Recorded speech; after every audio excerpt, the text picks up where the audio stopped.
আসসালামু আলাইকুম, কেমন আছেন সবাই? আজকের ভিডিওতে আমি রিভিউ করছি নতুন রিয়েলমি C75।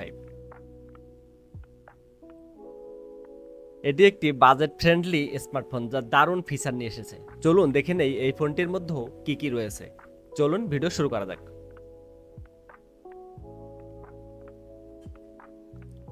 প্রথমেই দেখে নেই ফোনটির ডিজাইন এবং বিল্ড কোয়ালিটি। প্রথমেই বলি এর ডিজাইন সম্পর্কে। রিয়েলমি C75 এর ডিজাইন অত্যন্ত স্টাইলিশ এবং মডার্ন। পিছনের মেটালিক ফিনিশ এবং স্লিম প্রোফাইলে এটিকে অনেক প্রিমিয়াম লুক দেয়। এটি দুইটি কালারে পাওয়া যাবে।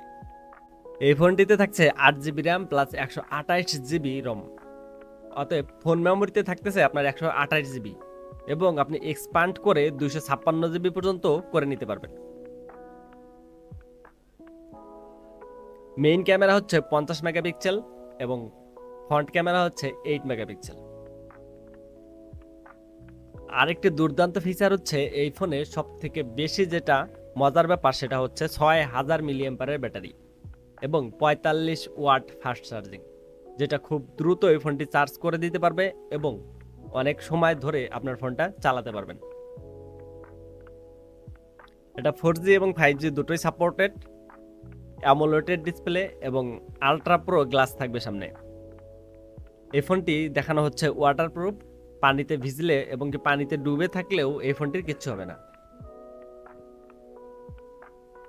শুধু পানি নয়, এছাড়াও যদি ময়লা বা ধুলাবালিও পড়ে তাতেও এই ফোনের তেমন কোনো সমস্যাই দেখা যাবে না।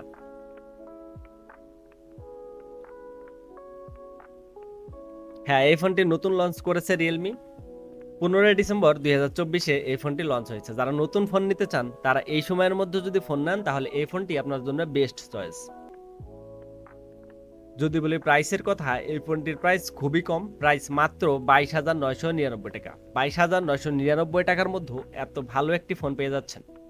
এই ফোনটি অনেক পাতলা। পাতলা বলতে থিকনেস 8 মিলিমিটার এবং ওজন সর্বোচ্চ 196 গ্রাম পর্যন্ত হতে পারে। এই ফোনটির দুইটি কালার, একটি হচ্ছে গোল্ড কালার আর একটি হচ্ছে ব্ল্যাক কালার। এই দুইটি কালারেই আপনারা মার্কেটে অ্যাভেলেবেল পেয়ে যাবেন। চিপসেট ইউজ করা হয়েছে MediaTek Helio G92 max. CPU octa-core 2.0 gigahertz. এই ফোনটিতে রয়েছে 90 হার্টজ গিগাহার্টজের। তো সব মিলিয়ে এই দামে ফোনটি অনেক ভালোই বলা যায়। ভিডিওটি ভালো লেগে থাকলে লাইক, কমেন্ট আর সাবস্ক্রাইব করতে ভুলবেন না। পরবর্তী ভিডিও কিসের উপর চান সেটা নিচে জানিয়ে দিন। ধন্যবাদ সবাইকে। ভালো থাকবেন, সুস্থ থাকবেন। আল্লাহ হাফেজ।